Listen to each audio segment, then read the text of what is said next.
திவ்ய தேசங்களில் ஒன்றான திருக்கோஷ்டியூரில் வாழ்ந்த நம்பி என்பவரிடம் திருமந்திர உபதேசம் பெற விரும்பிய ராமானுஜர் அவருடைய வீட்டிற்கு வருகின்றார்.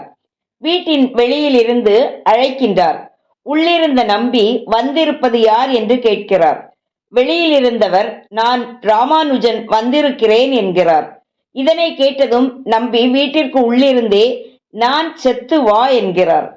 ராமானுஜர் நம்பியை பார்க்காமல் திரும்பிவிட்டார். மீண்டும் வருகின்றார். நம்பியை அழைக்கிறார்.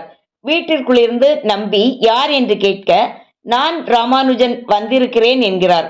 நம்பியோ மீண்டும் நான் செத்து வா என்கிறார். இப்படியே 17 முறை ராமானுஜர் நம்பியின் வீட்டு கதவை தட்ட நான் செத்து வா என்பதே நம்பியின் பதிலாக அமைந்தது.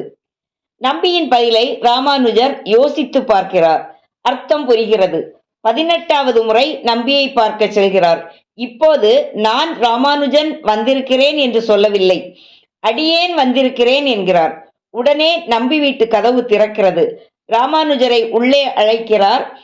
ராமானுஜருக்கு ஓம் நமோ நாராயணாய என்ற மந்திரத்தை உபதேசம் செய்கிறார். நான் என்ற அகங்காரம் அழிந்து பணிவுடன் வா என்பதையே நான் செத்து வா என்று திருக்கோஷ்டியூர் நம்பி கூறியுள்ளார். நான் என்பது இருக்கும் வரை கல்வி, பக்தி, பாசம், இறைவன் என்ற எதுவும் கிடைக்காது. நான் என்பது அழிந்தால் அனைத்தும் நம் வசமாகும்.